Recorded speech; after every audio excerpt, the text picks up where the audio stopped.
Good morning, YouTubers. This is Dan with the Vagabus. So you're probably gonna be able to tell real quick, this is my first video I've ever done. Obviously not professional, so I have to apologize in advance. Have to give a shout out to my homie who helped me actually edit this, hashtag AdamFilth. This kid's a custom glass blower, makes earrings, necklaces, pendants, fish, frogs, turtles, I mean anything you can think of. If you need custom work done, this kid's the one to go to. But anyways, the reason I'm actually making a video today is I've seen bus conversions out there with house windows, but I've gotten online and I've gotten on YouTube and I have not been able to find any videos showing how they framed it in or how they installed it. So I thought today that I would go ahead and make a video showing how I'm going to go ahead and do it. Hopefully it'll help one person out there. I'm also planning on doing my own epoxy countertop, so if this video takes off, I'll do more videos. Like, share. If you have any questions, please comment below. If you have any advice for me to help me out with videotaping, please also comment below. But anyways, I have a full-time job along with this project, so as soon as I get a chance, I'll get back to them and answer them. So let me go ahead and take you on board. I'll show you what I've done so far, and we'll go from there. All right, here is my project. I'll go over everything I've done, what I'm planning to do. If this video does awesome, I'll continue to do more. Like I said, this is my first one, so hopefully it is presentable. But I'll probably say that a million more times. I apologize, but bear with me. So, the reason I'm actually doing house windows in here is I love the look of the bus windows. There's multiple reasons. They are just, they don't do good in the cold. I live here in Idaho. It gets negative 20 sometimes in the wintertime. And I try to live in here. I made it till about January. I couldn't make it the full winter. It was pretty bad. So these windows, replacing these will definitely help. The other reason I want to replace them is because when I see people do their houses, they'll keep the original bus windows, which I wish I could, because I love the original look. You know, it brings back, of course, memories when you're younger, all that good stuff. But they build their countertops up to about that mark right there, which of course they cover the windows. The way my bus is designed, the windows actually drop in here and then fold in. So if you were to do that, you would be covering these windows. So if for any reason a window crack, broke, and you had to replace that, I feel like you would have to move that cabinet to be able to replace that. So by doing what I'm doing, I'm bringing it up to where I can put a cabinet in here, do some trim, and then from the outside set my window in. And then with these bars right here, I can actually screw the fin of the window into place. Of course, along with silicone, so it'll be weather tight, don't have to worry about that. With the house windows, they're way more insulated. They'll be able to hold the heat, which I definitely need.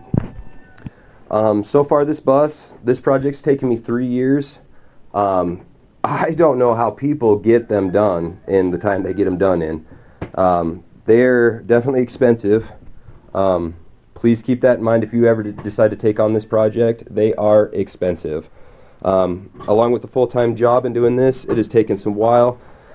The other reason I think it's taken so long is because I'm doing things a lot differently than most people. I completely stripped this thing down to the frame. What I then did is I took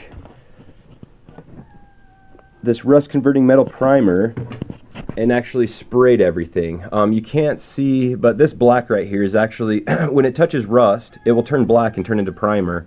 So where it isn't black was clean metal, and I didn't have to worry about it, but where it turns black, that means it was rusting, and now it's protected and it won't rust over time.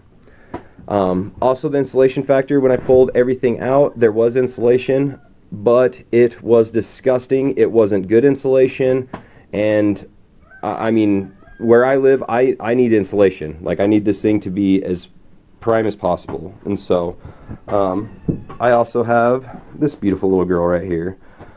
This is an England wood stove, summer heat, an SVL 17, and it's been awesome. I've seen people to go with the cubic minis. Those are awesome and those are beautiful. I would say those are probably good to about the single digit ratings. But if you're going to be staying someplace in the wintertime, I would recommend this thing. It's beautiful. I like the front. I like to see the wood burn. I like the ambience, whatever you call it, the ambience. I don't know, but whatever you call it. But All right, I did a subfloor, of course. Brought it up, insulated the bottom. I'm going to do spray foam insulation just because spray foam actually helps with leaks.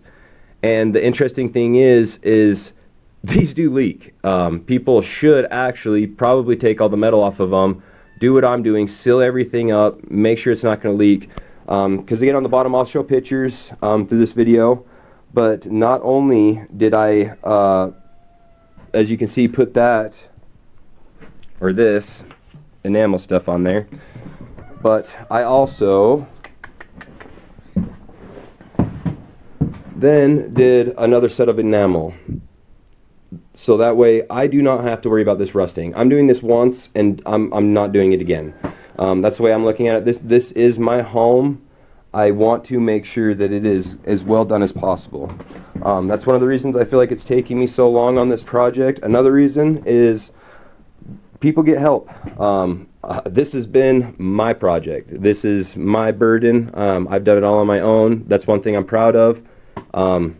Most people can't say that, but I've luckily had construction and still working skills, and so it definitely helps me. But I'm not the best welder, of course, when you see this, but my welds will hold. That's all that matters. And so, but I'll give you a step-by-step process on this, so that way you guys can get an idea and then be able to hopefully do it yourselves. So, a couple more things I forgot to mention that I did actually with this bus is when, before I put the subfloor in, when I was down to the bare metal on the floor, any cracks, holes, anything like that, I actually went through and sealed with this Bondo glass right here. Basically what this is a fiberglass putty. Really easy to use. I actually like this stuff, really strong. On top of that I did enamel, and then I did this aluminum heat reflective wrap right here. This girl is insulated as you can possibly get it. Not only is the subfloor insulated, but also I did this aluminum wrap just to give it that extra little bit of insulation. Like I said, where I live, it gets ridiculously cold. I don't mind traveling, I don't mind going to the warm weather, but if I decide to hold up someplace where it gets cold, I want to be comfortable. I don't want to have to worry about it. I don't want to be forced out. I want to actually snowboard, ski, whatever, enjoy my time where I'm at. So that's the reason I am going out as much as I am on this. So I also want to bring that up to you guys and let you know that. Like I said, I'll show pictures. Please like, share. If you have any questions, leave them in the comments. I'll try to get back and answer them. Like I said, this is my first video. I haven't really gotten on and done a lot, so I will try to get on and answer all your questions as soon as I possibly can. So bear with me.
Alright, so we'll carry on with what this video is actually about.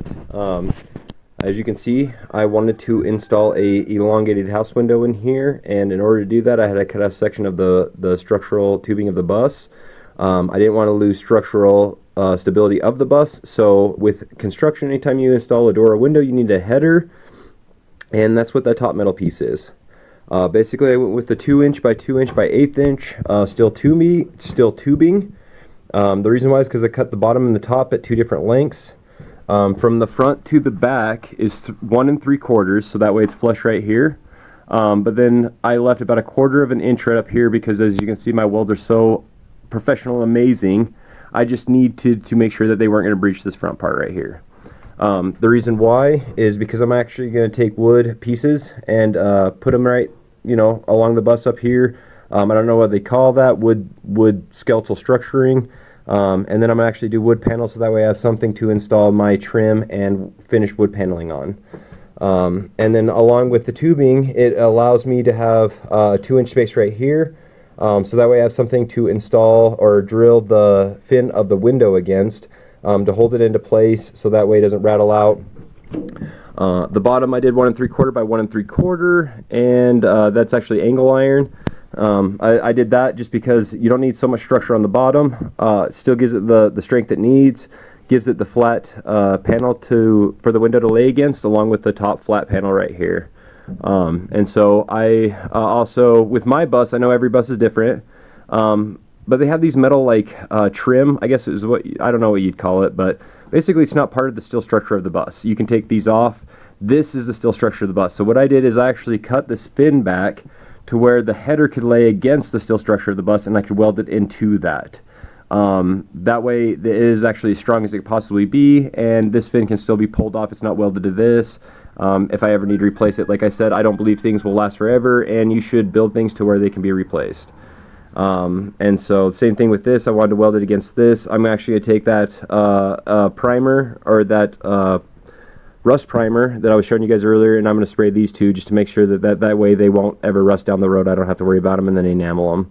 And then on the bottom here, I'm going to do metal panels to seal these up, and I'll take you step by step, show you the video, and hopefully, like I said, like and share. If this video takes off, it does well, I'll continue doing them. If not, it's alright, not a big deal. I just wanted to at least show people my knowledge, what I've done. Hopefully it will help someone. Wanted to go over the tools I've been using for this project real quick. Of course, you got the hand grinder with the grinding wheel and cutting wheel.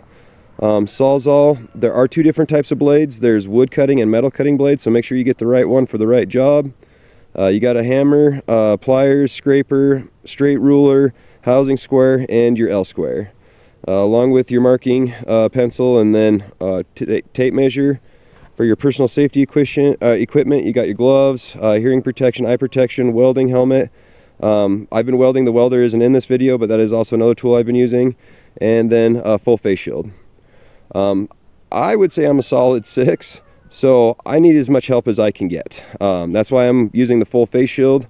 Unless you look like Shrek and you're not worried about it, these cutting wheels on these hand grinders can explode and do some serious damage. So I would highly recommend a full face shield. So anyways, let me show you. Got that first part cut now. So you can see I did 1.5 inches here.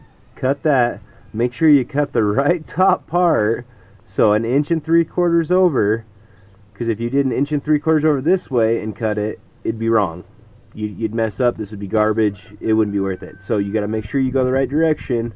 Stay on the right path, so that way it stays on the top and the bottom. So I got this all cut. After I got this cut, I basically went through with a grinding wheel, which is thicker than a cutting wheel. Show you guys that. Sorry, like I said, I'm on my phone. I have no idea. I'm trying my best. But anyways, you have 1.5. On this side, 1 3/4. And basically, after I cut this, there's always burrs left. You know, it's rough. You can get slivers, cut yourself. I just want to go through with the grinding wheel, grind these all off, make sure it's all smooth. 40-inch mark. I went ahead and cut with the Sawzall straight across. I like the Sawzall because I already have my flooring. Don't want sparks. You know, don't want to catch my bus on fire. The Sawzall does do that, and it cuts in an actually pretty straight line if you take your time. And then also up here, when you put the Sawzall against this part, you can flush it across, and you know it cuts pretty straight and flush. Cut it, put it up here, and now this piece is actually has an L shape. I don't know if you can see that. So what I'm going to go ahead and do is mark right there, I'm going to cut right here and then bend this back so that way this will set back against the actual tubular structural frame of the bus. So when I weld it in here, it'll give it the most strength and support possible. And then of course I'll weld it against the top. I'll show you when it's all done, but I'm going to take clamps and actually clamp this down here so that way it is where it needs to be. One thing I want to show you guys and make sure that you're aware of so you can watch is when you weld this in here, definitely make sure that it is square. And then before you fully weld these in, because I'm going to show you the bottom too, but make sure from the top to the bottom it is the same height all the way through. Otherwise your window will not fit in here, it won't be square. And then when you measure your window, I would give yourself 1/4 of an inch, 1/8 of an inch, and then use wood spacers. Alright, so now I have this clamped up in here. I have it clamped against those actual structural of the bus, and I have it clamped against the top of the structural of the bus. And so right there you can see how I bent that flange back to where this piece will sit flush against the and then right here I have my bottom. I haven't cut this yet, but basically I have just sitting there, didn't do the greatest of the job cutting it straight, tried my best. What do you do? Anyway, so I've marked it right there, marked it right here. I'm going to cut this out with the cutting wheel, so that way it'll sit down on top. I'm going to measure that then. Oh, actually, before I measure that, I'm going to measure these pieces right here. Cut here, bend these flanges back so again it's sitting on top of it, and this one's out of the way. And then I will weld this in here, so we will carry on. Alright, so I'll show you where I'm at now. Basically I have this bottom piece right here I notched out, as you can see, so that way it can sit in here, and it is measured definitely tight. So, and then I will take this out so you can see. So basically this is the flange I was talking about. I notched it and bent it back to expose the actual structural frame. Same with on these sides right here, so that way I'll sit in here flush. Now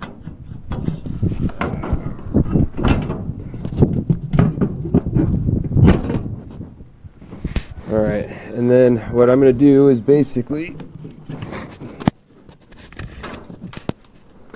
measure the front when I weld this in right here, outside to outside, these very corners, because sometimes when you cut metal or you work with it, it'll flex bend.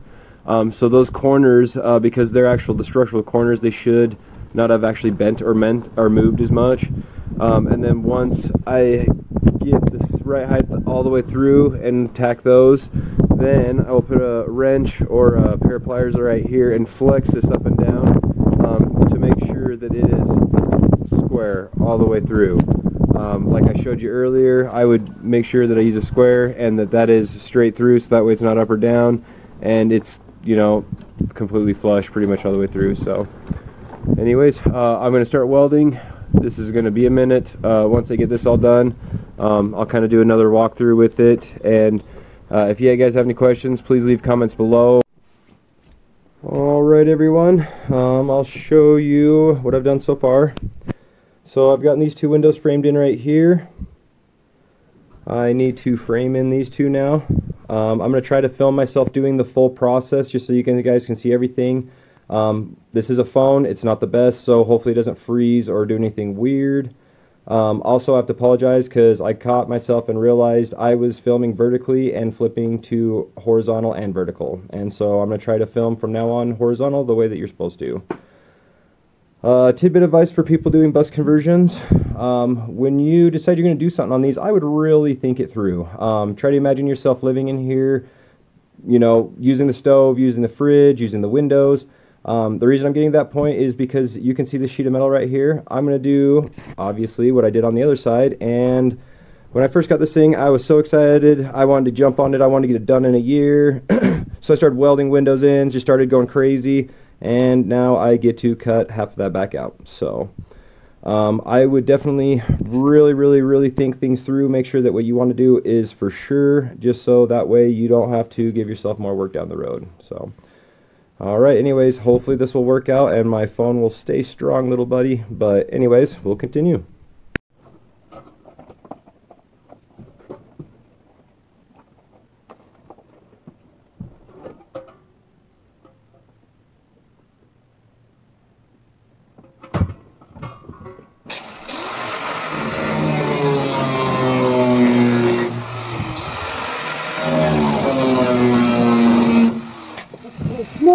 No.